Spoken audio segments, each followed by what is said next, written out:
Anda masih menyaksikan Breaking News Kompas TV terkait dengan pemberhentian pelatih Timnas Indonesia yakni Sinteyong yang tadi diumumkan langsung oleh Ketua Umum PSSI Erick Thohir. Dan dalam konferensi pers tadi Erick Thohir menyatakan bahwa saat ini ia tengah menunggu kedatangan dari pelatih baru yang berasal dari Eropa dan sebelumnya akan direncanakan 12 Januari pukul 4 waktu Indonesia Barat akan mengumumkan secara langsung pelatih baru bagi Timnas Indonesia. Ketua Umum PSSI tadi menyatakan bahwa target utama dari PSSI yakni Timnas Indonesia dapat lolos di Piala Dunia 2026. Ini menjadi salah satu evaluasi yang dilakukan oleh PSSI untuk memberhentikan Sintayong. Untuk saat ini kami telah terhubung dengan pengamat sepak bola nasional yakni Mas Anton Sanjoyo. Selamat siang Mas Anton, Mas Joy. Selamat siang. Ya, Mas Anton atau Mas Joy, ini kita melihat bahwa keputusan dari Ketua Umum PSSI untuk memberhentikan Sintayong ini dinilai cukup mengejutkan. Lalu seperti apa dalam pandangan Anda, apakah pertimbangan ini sudah cukup tepat di saat momen di mana Indonesia rankingnya tembus atau signifikan hingga 127? Ya, yang pertama memang mengejutkan ya. Saya sendiri, saya bukan pendukung Sintayong lah. Saya pengkritik keras Sintayong juga. Tapi saya terkejut karena ada alasan apa Sintayong dipecat. Karena kalau kita bicara soal progres dan macam-macam, indikatornya jelas. Ya kan, peringkat FIFA Indonesia naik, Indonesia masih bertahan di putaran ketiga kualifikasi Piala Dunia. Bahkan setelah mengalahkan Arab Saudi, peluang itu terbuka lebar kan. Memang Indonesia kalah dari Cina, tapi kan menang lawan Arab Saudi. Dan itu tidak pernah terjadi pada beberapa belas tahun terakhir. Yang kedua, dalam benak saya, memang kalau mau mengganti Sintayong dengan alasan apapun, itu memang harus sekarang. Kenapa? Karena targetnya Indonesia lolos ke Piala Dunia kan. Masih ada 1 bulan bersih lah, karena main lagi itu bulan Maret. Jadi kalau menunggu lagi untuk mengganti Sintayong beberapa pekan ke depan, terlambat. Karena pelatih baru, siapapun dia harus beradaptasi dengan kondisi tim, dengan pemain, dengan environment-nya semua, adaptasinya cukup lama. Nggak mungkin dalam bulan depan. Jadi memang harus saat ini juga diputuskan. Jadi itu pertimbangannya. Tapi pertanyaan saya tetap, apa alasan PSSI? Dugaan saya karena dari Eropa akan menyesuaikan dengan sebagian besar pemain timnas senior yang ada sekarang, kan jumlahnya ada 16 atau 17, bahkan akan nambah lagi ya. Jadi mungkin nanti full diisi oleh pemain ex-Eropa yang pernah bermain di Eropa dan diaspora yang sekarang berbendera Indonesia. Jadi tim ini akan benar-benar rasa Eropa. Nah, karena rasa Eropa, pelatihnya dari Eropa juga, dugaan saya dari Belanda, nanti akan ditunjuk juga direktur teknik juga dari Belanda. Sehingga relate dengan terhubung dengan pemain-pemain senior yang ada sekarang gitu. Jadi itu. Tapi kalau Anda tanya saya terkejut nggak? Saya terkejut. Karena Sintayong menurut saya kesalahannya cuma 1, 2. Yang pertama dia terlalu ngemis naturalisasi. Yang kedua dia tidak bisa berbahasa Inggris ataupun bahasa Indonesia. Sehingga memang koordinasi dan direct comment-nya terbatas. Ini yang membuat sebetulnya semua strategi dia kadang-kadang nggak jalan. Nah ini rasanya pertimbangan itu juga pasti dibawa oleh PSSI untuk memutuskan memecat Sintayong. Tetapi memang kalau buat saya kan persoalannya siapa nih nanti yang akan ditunjuk untuk menggantikan Sintayong.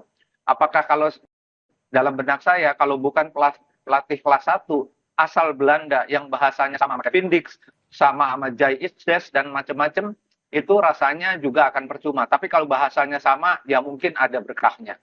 Tetapi memang masih gambling. Sintayong tetap pun Indonesia belum tentu lolos. Pelatih diganti pun Indonesia juga belum tentu lolos. Jadi semuanya ada risikonya. Tapi kalau Anda tanya saya terkejut atau tidak, ya saya terkejut. Ya, ini menjadi pertaruhan bagi Timnas Indonesia karena boleh dikata ada 2,5 bulan lagi untuk menuju pertandingan berikutnya melawan Australia. Mas Jo, untuk saat ini tentu Sintayong tadi atau dari Ketua Umum PSSI menyatakan bahwa ada masalah komunikasi dengan tim. Mungkin ini yang akhirnya menjadi landasan Ketua Umum PSSI beralih ke pelatih asal Belanda. Dari pandangan Anda bahwa pelatih kelas 1 asal Belanda ini siapa saja nama-nama yang mumpuni dan juga dapat menjanjikan bahwa Indonesia dapat lolos tiket ke Piala Dunia 2026.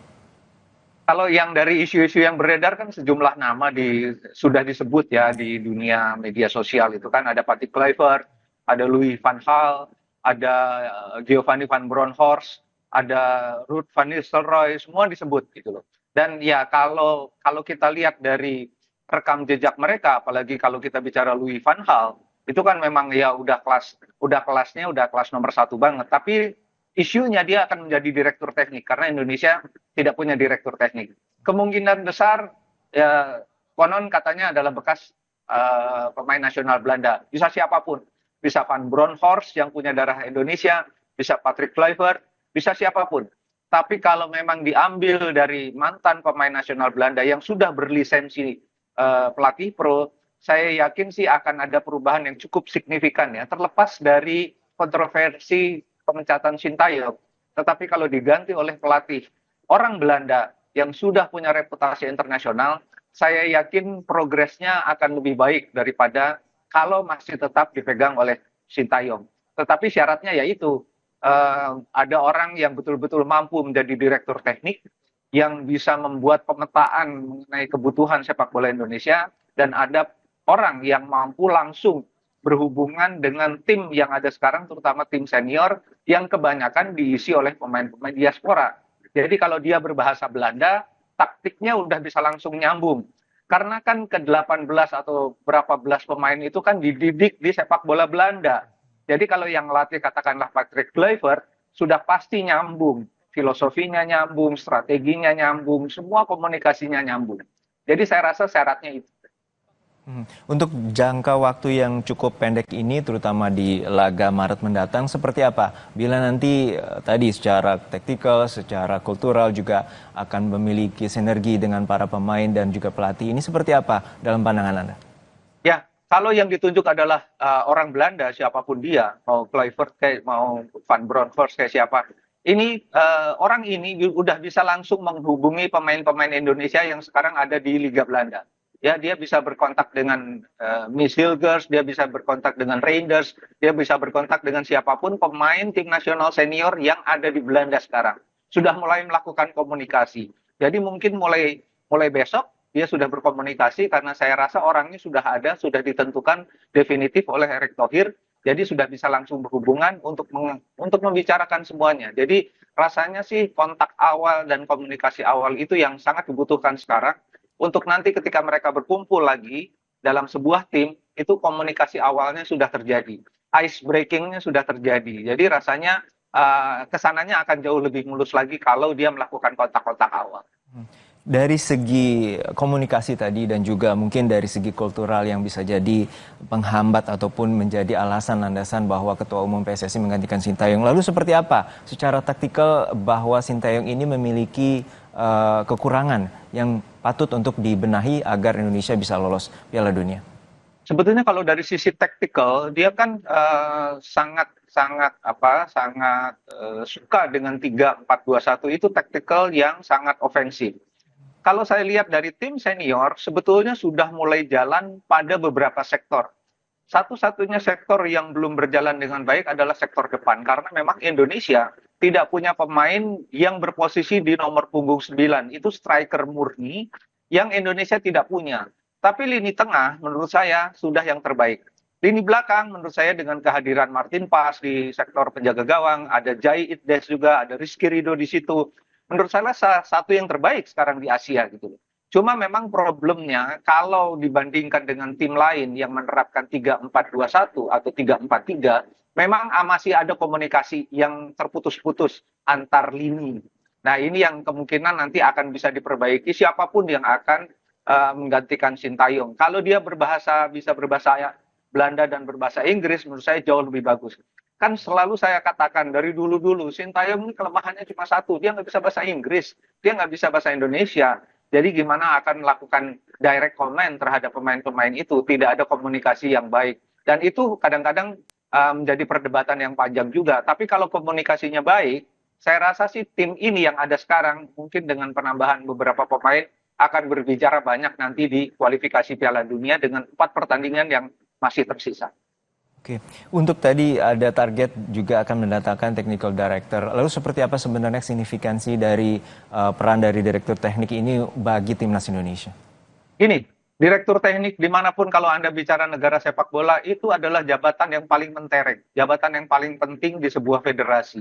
Karena dialah yang memetakan kepentingan tim nasional dan kepentingan liga domestik. Dia butuh apa, dia yang mendesain kebutuhan untuk sepak bola di negara yang dia tempati. Jadi direktur teknik di mana-mana di seluruh dunia itu gajinya paling tinggi, Mas.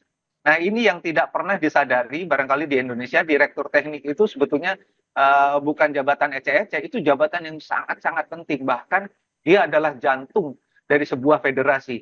Karena secara teknis dia yang menentukan kurikulum untuk tim nasional apa saja, kurikulum untuk Liga 1 apa saja. Kurikulum itu dalam arti apa saja yang perlu dibenahi, apa yang perlu ditambah, apa yang perlu diberi coaching lebih banyak lagi. Itu direktur teknik yang melihat semua permasalahan di tim nasional, yang mengevaluasi pelatih tim nasional.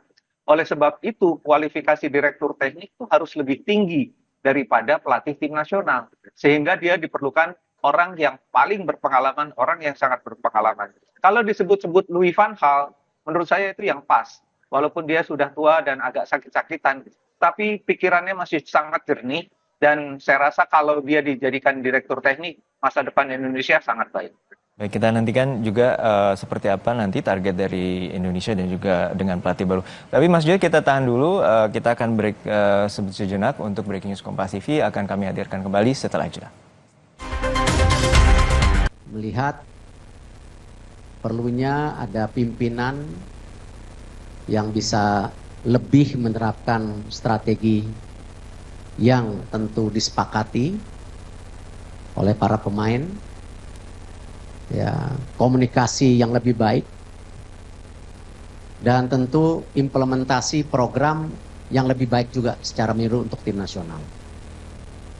Dan Pak Marji sudah ketemu Coach Sintayong tadi pagi, dan Coach Sintayong sudah menerima ya surat menyuratnya. Nanti tentu ada proses yang berikutnya mengenai hubungan kita yang sudah berakhir, dan saya mengucapkan sekali lagi terima kasih.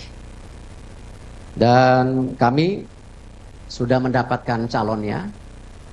Nanti juga kita undang semua media untuk press conference berikutnya di tanggal 12 nanti. Nah, memang salah satu kandidat yang saya interview yang namanya disebutkan tadi.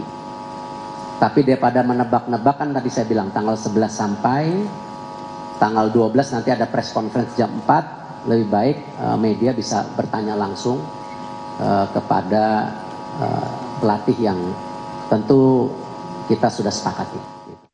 Anda masih menyaksikan Breaking News Kompas TV terkait dengan pemberhentian pelatih timnas Indonesia Sintayong oleh PSSI. Kami masih bergabung dengan pengamat sepak bola nasional, Mas Anton Sanjoyo. Mas Joy, tadi Ketua Umum PSSI menyatakan bahwa evaluasi telah dilakukan oleh PSSI sejak pertandingan antara Indonesia melawan Cina. Lalu dalam pandangan Anda, tampaknya Erick Thohir tadi menyatakan bahwa evaluasinya harusnya Indonesia menang pada saat itu, dan itu memberikan poin penuh bagi Indonesia untuk berada di grup sementara di grup C. Seperti apa pandangan Anda?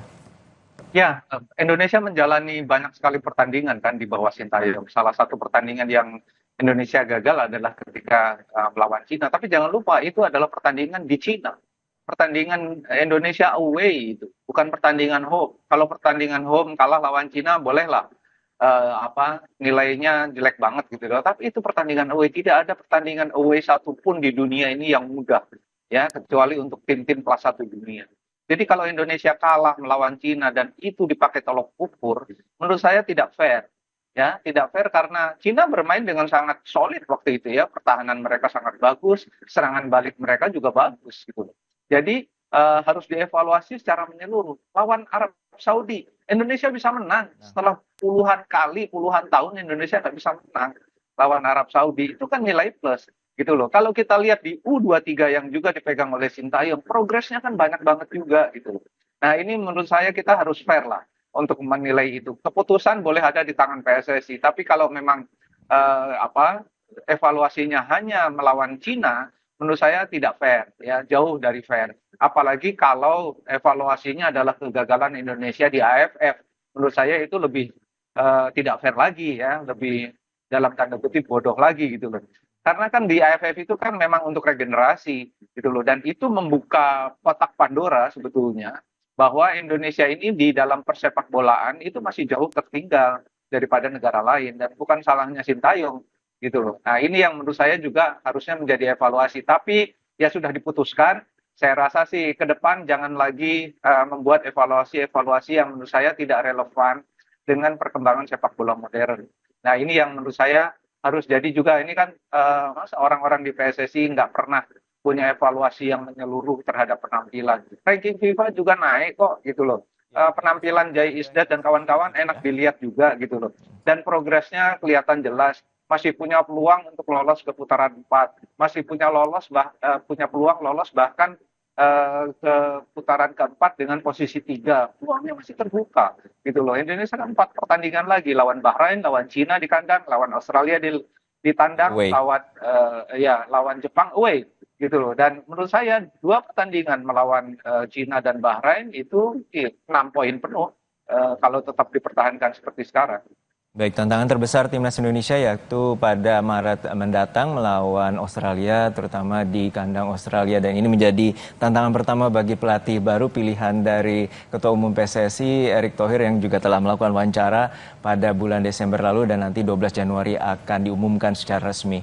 Dan terima kasih atas pandangan Anda dan juga analisis Anda, pengamat sepak bola nasional Anton Sanjoyo bersama kami di Breaking News Kompas TV. Dan saudara, ini merupakan akhir dari Breaking News Kompas TV. Saya Harjuno Pramendito. Terima kasih, sampai jumpa.